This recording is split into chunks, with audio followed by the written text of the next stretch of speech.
All right, y'all, here we go with the Chiefs offense, study ball, aftermath, whatever you want to call it, part 2.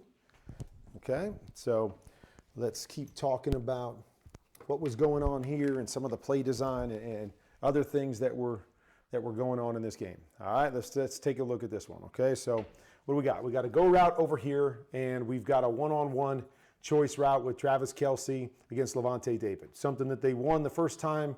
The first game they played in Week 12, they won with this. It's a play they love. Okay, we got a great option right there. We got, even though it's a good linebacker against one of our best players, so we like that.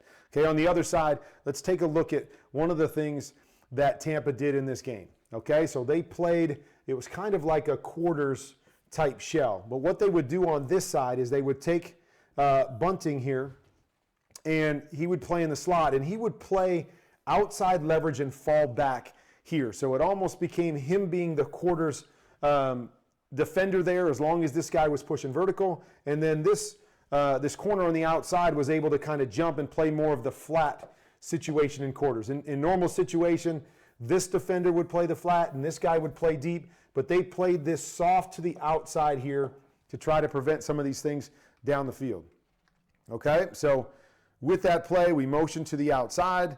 Okay, we get the look that we want. And so there's a couple options here. Okay, first option is, as I said, you can go right over here and go with your one-on-one to Kelce. No problem.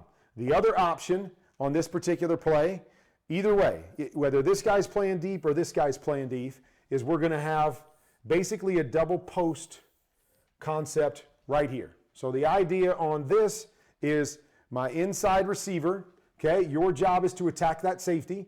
If I'm Patrick Mahomes and this safety turns his hips, boom, I've got to drive this throw right here to my post. If I get him to jump enough, I could throw this up and over on the post, but I'm looking to get this safety pulled here, and now I get one-on-one on the post with leverage outside, okay? So because this guy's staying high, this is where the throw would happen, okay? You got your safety to turn inside, so eyes on that safety. If you're reading this side, okay, looks like at least he peeks over here. I'm not sure. He starts over here to this side, and then he comes back to this side.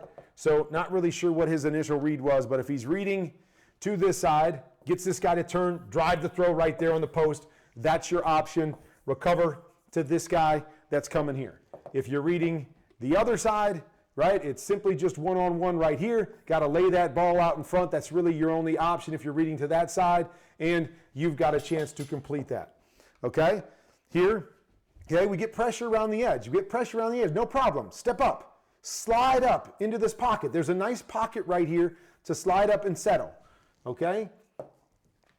But Patrick, right, he takes a deep drop. He's kind of holding back, but just slide up. Slide up right there into the pocket right here, and you can settle and make a throw if you want, okay? Or you can take off and run. You got an option to run here, okay? He sees the flag here, knows he's got a free play, right? So smart. When he's looking over here, sees that flag come in, so he's rolling over here, and so he's just going to take the shot down the field late, okay? And just hoping he gets one because he's got a penalty. But the problem is timing of both, right? If he's going to throw this right here, he should be set, and you'll watch him kind of bounce. He's not set to throw that one. On the other side, if he's going to go this side, this safety turns on this next step. He's got to be set and ready to drive that right now. He's bouncing. He's not set. His feet aren't set. So now he's moving, doesn't have an opportunity to be able to hit that throw in that particular situation with the right timing. Throws him off, but he's able to throw it up, try to get a big play because he saw the penalty that was there. All right, next play here, okay? So, looking at safeties. Always looking at safeties here, okay? We want to know what the safeties are doing, okay? On the snap, we get a deep safety right here, okay? We've got a flat and a slant coming on this side, okay? So this is a cover 2 look. Cover 2 look says this corner is going to sit here and wait for the flat. This backer is going to sit here and wait for the slant, okay? So there's nothing that tells me to go to this side if I'm Patrick Mahomes.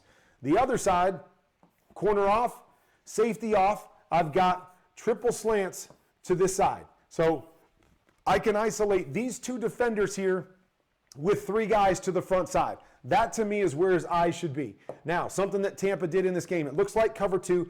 They actually run 2-man back here. So this backer runs to the back, and we're trying to jam here, which they did a great job of. I can jam because I know I've got help over the top. I'm going to get physical with Tyreek Hill was their plan the whole game. Get physical with him, throw him off his routes, don't let him get into the secondary, but if he does, I've got help backside. So they go 2-man to that side, okay, and you see it, right? He gets jammed 2 yards into the end zone, but right here, here's the throws right there. That's where he should be reading based on a cover 2 look, especially not knowing it was 2-man because they hadn't really done this yet. But Patrick Mahomes bails himself out by rolling and then throwing it back inside, and they get a play here, even though, to me, eyes are in the wrong spot, reading the wrong thing based on the safety, should be over there with an easy completion in this situation.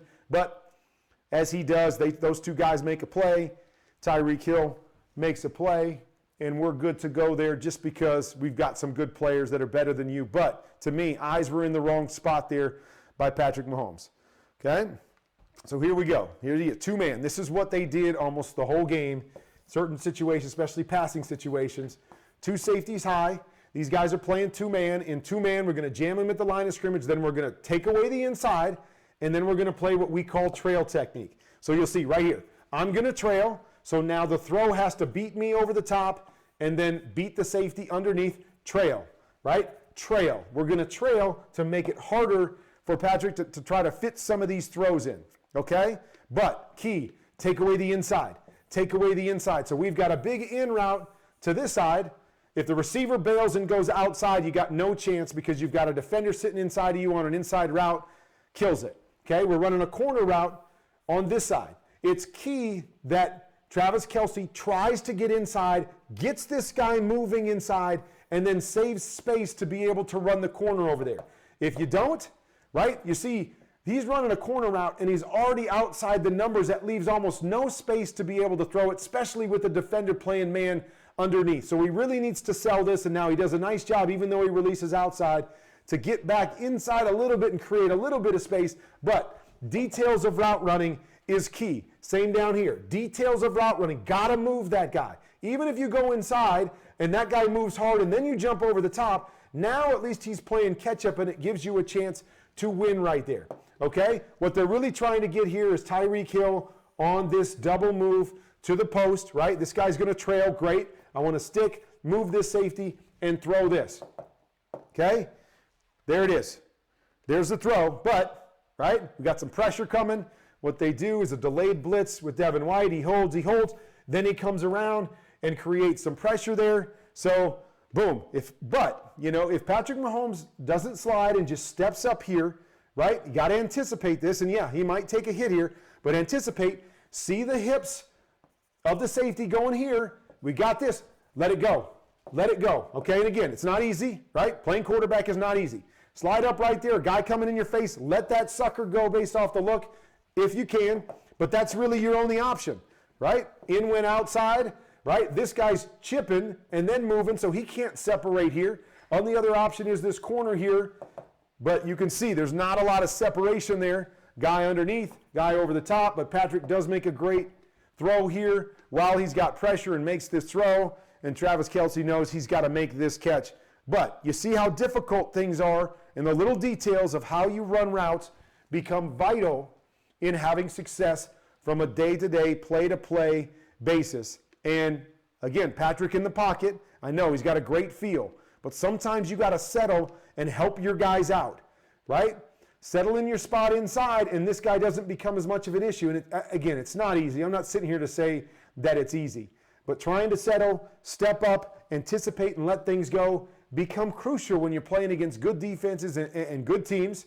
And again, Patrick does a nice job of making a play and making a throw. They've got to finish this. But again, the theme that you're seeing is details. Little details that can help you out and make you successful as an offense. The Chiefs, in my opinion, didn't do it very well. And you're noticing it's not just a bunch of issues up front, although they weren't perfect.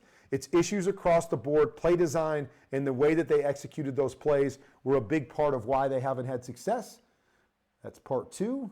We'll be back in a little bit with part 3.